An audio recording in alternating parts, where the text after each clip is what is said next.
Chào các độc giả One Piece. Sau đây là những câu hỏi thú vị có trong One Piece SBS thuộc volume 110 được One Piece Discovery cập nhật để gửi đến các bạn. SBS này tổng cộng có 11 câu hỏi. Trong đó có một câu hỏi khá thú vị khiến mình phải dùng đáp án của nó để đặt tựa đề cho video.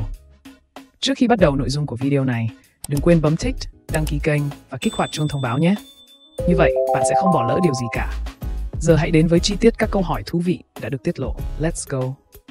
SBS 110 mở ra với màn dạo đầu là một câu hỏi có phần khó đỡ. Cụ thể, trong một buổi phỏng vấn thú vị với độc giả, Oda Sensei, cụ tổ của One Piece, đã nhận được một câu hỏi khá vui nhộn.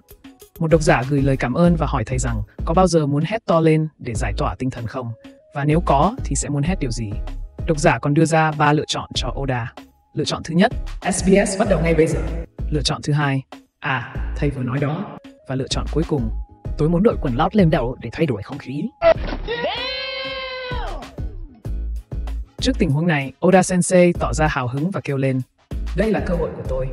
Rõ ràng, ông cảm thấy mình đang có một khoảnh khắc tuyệt vời để thể hiện phong cách hài hước quen thuộc. Ông trả lời một cách hài hước rằng mình cần một khoảng cách 5 mét để chạy lấy đà trước khi hét lên. Và thế là ông bắt đầu chạy trong tưởng tượng của mình. Nhưng đột nhiên, ông dừng lại, tỏ ra bị trật chân, rồi ngã xuống và hét lớn, tôi muốn đội quần lót lên đầu để thay đổi không khí. Phần đối đáp hài hước này cho thấy Oda Sensei không chỉ có sức sáng tạo độc đáo mà còn sở hữu khiếu hài hước đáng yêu, khiến người hâm mộ luôn yêu mến ông, không chỉ qua trang truyện mà còn qua những khoảnh khắc đầy tính giải trí như thế này. Tiếp theo sau câu hỏi có phần 18 cộng này là liên tục 11 câu hỏi của độc giả. Câu hỏi đầu tiên, một người hâm mộ đã đặt câu hỏi hài hước. Thầy ơi, nguy rồi, có một con côn trùng khổng lồ vừa xuất hiện, để con cuộn nó lại và dùng nó đập cho nhanh. Vậy nên xin thầy hãy đưa con những tờ bản thảo thầy vừa viết nhé. Trước câu hỏi này, Oda Sensei ngay lập tức nhập vai, hào hứng đáp. Nguy rồi, đúng rồi, mau đập nó nhanh đi. Và phát tiếng đập đầy kịch tính. Ông còn giả bộ thở phào nhẹ nhõm. Suýt nữa thì... Oda tiếp tục nói vui rằng con côn trùng đã bị đánh gục bởi bản thảo, rồi thêm vào một chi tiết bất ngờ. Được rồi, hãy nhanh chóng xóa vết bẩn này đi và... Nhìn này, Imusama đã xuất hiện. Câu trả lời đậm chất hài hước này một lần nữa thể hiện nét tính cách hóm hỉnh của Oda Sensei khi ông sẵn sàng biến mọi tình huống thành trò vui, mang lại tiếng cười cho độc giả. Câu hỏi thứ hai, một độc giả đã đặt câu hỏi cho Oda Sensei. Thầy Oda, về Yamato, người đã ăn trái ác quỷ vì đói, thì hình dạng thú và hình dạng nửa người nửa thú của Yamato lúc nhỏ trông như thế nào? Oda Sensei nhanh chóng phản hồi bằng một câu trả lời xúc tích, chỉ đơn giản là trông như thế này đây, và kèm theo một liên kết hình ảnh minh họa. Quả thực Oda không chỉ khéo léo giải đáp tò mò của người hâm mộ mà còn khiến họ thích thú hơn với nét đáng yêu và hình ảnh hóa của nhân vật Yamato thời thơ ấu. Câu hỏi thứ ba, một độc giả đã đặt câu hỏi thú vị về bộ tộc tay dài. Bộ tộc tay dài có 2 khuỷu tay trên một cánh tay đúng không? Liệu mỗi khuỷu tay đó có tên gọi riêng không? Oda Sensei đã rất phấn khích với câu hỏi này và đáp lại. Wow, đây là một câu hỏi tuyệt vời. Tôi rất cảm động. Vâng, tất nhiên là chúng có tên gọi riêng. Khuỷu tay gần với bàn tay được gọi là khuỷu tay bạn bè. Khuỷu tay gần với vai được gọi là khuỷu tay tình yêu. Điều này dường như tượng trưng cho khoảng cách tình cảm giữa bạn và người yêu của bạn. Qua câu trả lời này, chúng ta thấy Oda không chỉ cung cấp thông tin mà còn khéo léo lồng ghép cảm xúc, tạo nên một sự kết nối thú vị giữa nhân vật và người hâm mộ. Ông còn chia sẻ một hình ảnh minh họa để làm rõ thêm ý tưởng của mình. Quá là tâm huyết phải không nào? Câu hỏi thứ tư cũng là câu hỏi mà mình hóng nhất kể từ khi Kizaru thể hiện phần nội tâm có phần bất ngờ ở chapter 1124. Cụ thể, một độc giả đã đặt câu hỏi thú vị về Luffy. Trong chương 1103, Luffy đói đến mức không thể cử động. Nhưng trong chương 1106, cậu ấy đã no bụng. Ai là người đã cho Luffy thức ăn? Oda Sensei nhanh chóng trả lời rằng trong chương 1103, Luffy đã bắt đầu ăn uống rất mạnh mẽ. Ông hỏi thêm, khi Luffy nói thức ăn, ai là người đã đáp lại? Có phải là Sanji hay Franky, những người có mặt gần đó không? Kizaru và Sentomaru cũng có mặt ở đó. Người đã cho Luffy thức ăn dường như vẫn chưa được tiết lộ. Hành động đó dường như được thực hiện với tốc độ ánh sáng, đến mức mà ngay cả mắt thường cũng không thể nhìn thấy. Ngay cả tôi cũng không biết ai đã làm điều đó. Tốc độ ánh sáng? Mặc dù câu trả lời có phần mập mờ, nhưng dựa vào thông tin hành động đó dường như được thực hiện với tốc độ ánh sáng. Có lẽ mỗi độc giả đều đã có câu trả lời cho mình về nhân vật được Oda ám chỉ rồi phải không nào? Chính xác, còn chờ gì mà không gửi đến bác Liêm Kizaru nhà ta một tràng pháo tay đi nào. Cao hứng một chút vậy thôi, chứ thực ra trong thâm tâm mình vẫn thấy Sanji cũng có thể là người đã thực hiện việc đó. Bởi ai cũng biết, thanh niên mê gái này có khả năng lướt đi cũng khá là kinh dị, đến nỗi có thể trở nên tàng hình theo lời của Queen bệnh dịch.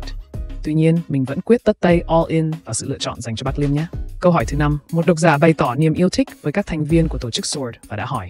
Cháu rất thích các thành viên của SWORD, vì vậy cháu muốn biết tuổi tác và hồ sơ của họ. Có phải Drake thuộc cùng năm học với Kujaku và Prince Cruz không? Oda Sensei đã trả lời rằng thật khó để xác định chính xác độc giả muốn biết điều gì về hồ sơ của các nhân vật, nhưng ông có thể cung cấp thông tin về tuổi tác và chiều cao của họ. Ông cũng nhắc đến cuốn từ điển hình ảnh Viver Card, nơi có thông tin chi tiết hơn.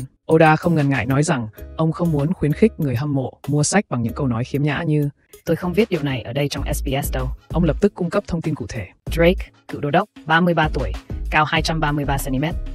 Kujaku, 26 tuổi, cao 180 cm. Prince Cruz, 29 tuổi, cao 205 cm. Thuyền trưởng Kobe, 18 tuổi, cao 167 cm. Chỉ huy Hibari, 17 tuổi, cao 165 cm. Và Trung úy Helmeppo, 22 tuổi, cao 179 cm. Oda còn cho biết rằng mặc dù Kujaku và Cruz là đàn em của Drake, nhưng mối quan hệ của họ đã giống như những người cùng lớp. Cuối cùng, ông cũng chia sẻ rằng nhiều người đã hỏi liệu Cruz có phải là hoàng tử của nước nào không, nhưng thực tế là cậu ấy không phải, chỉ là một người giàu có mà thôi. Câu hỏi thứ 6, một độc giả đã đặt câu hỏi thú vị về tương lai của Jinbei. Sau 20 và 40 năm nữa, Jinbei sẽ ra sao? Oda Sensei đã bắt đầu trả lời rằng Jinbei hiện nay 46 tuổi và ông đã đưa ra một cái nhìn về tương lai của nhân vật này ở tuổi 60 và 80. Oda mô tả một viễn cảnh tốt đẹp cho Jinbei ở tuổi 60 khi ông sẽ nói: "Đủ rồi đấy, đừng đuổi theo họ, chúng ta đều bình đẳng." Đến tuổi 80, Jinbei sẽ nhận ra bạn đã trưởng thành rất nhiều. Tuy nhiên, Oda cũng không quên cung cấp một viễn cảnh tồi tệ. Ở tuổi 60, Jinbei có thể thốt lên: "Tôi sẽ giết hết tất cả loài người." Và ở tuổi 80, ông có thể tuyên bố: "Tôi sẽ kéo bạn xuống đáy biển." Qua những câu trả lời này, Oda không chỉ khắc họa rõ nét tương lai của Jinbei mà còn khơi dậy trí tưởng tượng của người hâm mộ về số phận của nhân vật mà họ yêu thích. Quá là kỹ lưỡng nhỉ? Câu hỏi thứ 7, một độc giả đã chia sẻ rằng mình đã đếm số lần Oda sử dụng một số từ nhất định trong các phần SBS từ tập 4 đến tập 106 và đã đưa ra kết quả cụ thể. Từ phân xuất hiện 13 lần, từ ngực, bao gồm cả các cách diễn đạt như ngực lớn hay ngực, được sử dụng 19 lần. Trong khi từ dương vật, các cách gọi như cái cọc hay cái giòn được nhắc đến 36 lần. Độc giả thắc mắc, SBS thực sự là gì vậy? Oda Sensei đã có một phản ứng hài hước khi trả lời: Thật sao? Tôi không nhớ rõ lắm. Nếu ai đó đã nói những điều này, thì đó chính là Sanada. Oda còn chia sẻ về hình ảnh lý tưởng của mình về SBS.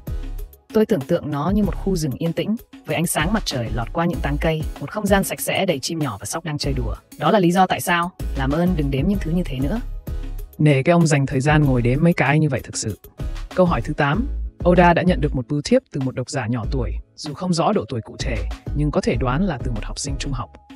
Người đọc đã hỏi: Xin chào Oda Sensei, trong chương 1045 của volume 103, Luffy đã sử dụng một kỹ thuật gọi là Gomu Gomu no Gigant, nhưng làm thế nào mà quần áo và cả dép của cậu ấy cũng trở nên khổng lồ vậy?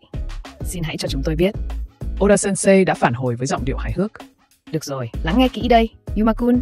Nếu quần áo của Luffy bị rách khi cậu ấy biến hình thành khổng lồ, thì cái ấy của cậu ấy sẽ lộ ra ngoài đấy.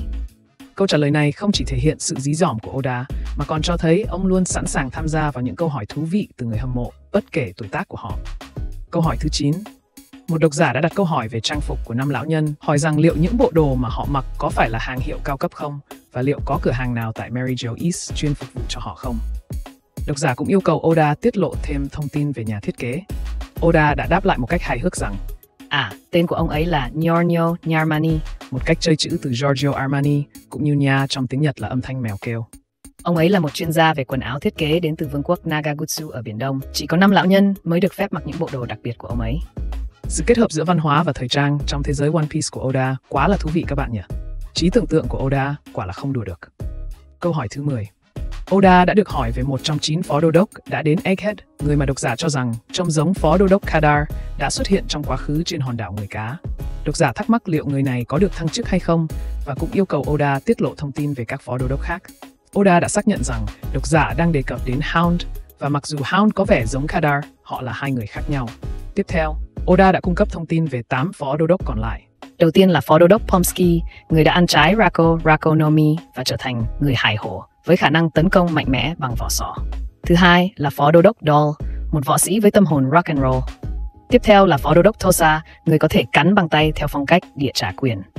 Phó đô đốc Urban đã ăn trái Sutsu no Mi và trở thành người pháo, với đầu có thể biến thành một khẩu pháo. Phó đô đốc Bluegrass đã ăn trái Nori no Mi, có khả năng biến bất kỳ sinh vật hay đồ vật nào trong tầm haki của cô thành phương tiện. Phó đô đốc Hound, người đã ăn trái Inu no Mi, có cùng lớp với Smoker. Phó đô đốc Red King tấn công bằng nắm đấm, được điều khiển bởi động cơ hơi nước. Và cuối cùng là phó đô đốc Guillotine, với lưỡi dao trên đầu có thể được ném như một chiếc boomerang. Câu trả lời của Oda thể hiện Oda rất chăm chút và nắm rõ mồn một về những nhân vật trong thế giới mình tạo ra. Quá là vi diệu. Câu hỏi thứ 11, và cũng là câu hỏi cuối cùng. Một độc giả đã hỏi Oda về những công việc trước đây của Fujitora và Ryokuju trước khi họ trở thành những đô đốc hải quân. Oda đã giải thích rằng cả hai nhân vật này đều được lựa chọn thông qua hệ thống tuyển quân thế giới nhằm đảm nhận trách nhiệm bảo vệ các quốc gia liên kết với chính phủ thế giới. Về phần Ryokuju, hay còn gọi là Aramaki, Oda cho biết anh đến từ South Blue, từng là một cảnh sát ở Vương quốc Taiya. Tuy nhiên, anh đã gặp rắc rối lớn khi liên quan đến một sự cố với một người phụ nữ và bị tống vào tù. Danh tiếng về sức mạnh phi thường của anh đã đến tai chính phủ và anh được tuyển vào hải quân, ngay lập tức được thăng chức đặc biệt lên đô đốc. Còn về Fujitora hay Iso, Oda tiết lộ rằng anh đã gặp tổn thất tại một sòng bạc trên hòn đảo Twin Snake ở West Blue, nơi anh làm việc như một vệ sĩ. Chính phủ thế giới đã mua anh với một khoản tiền lớn. Trước đó, Iso từng là người đứng đầu lực lượng quân sự của Vương quốc Aoi, từng tồn tại ở Grand Line. Và chính phủ thế giới biết rõ rằng anh là một tội phạm chiến tranh nghiêm trọng do sự sụp đổ của Vương quốc Aoi trong cuộc chiến. Từ những thông tin này, giờ mình đã hiểu tại sao bò điên Ryokuju lại thể hiện mình có phần máu gái khi chỉ ăn khi được cô gái xinh đẹp nào đó đút cho trong lần gặp Iso ở tổng bộ hải quân như vậy. Mà kể ra cái ngành hải quân trong One Piece này cũng lạ, người lương thiện không tuyển, lại tuyển toàn mấy thanh niên phạm tội thế này. Giết rồi không biết đâu là công lý, đâu là tà ác luôn các bạn nhỉ. Ngoài màn tuyển quân đi vào lòng đất của hải quân, chúng ta có thể thấy sự phong phú về bối cảnh của thế giới One Piece rộng lớn.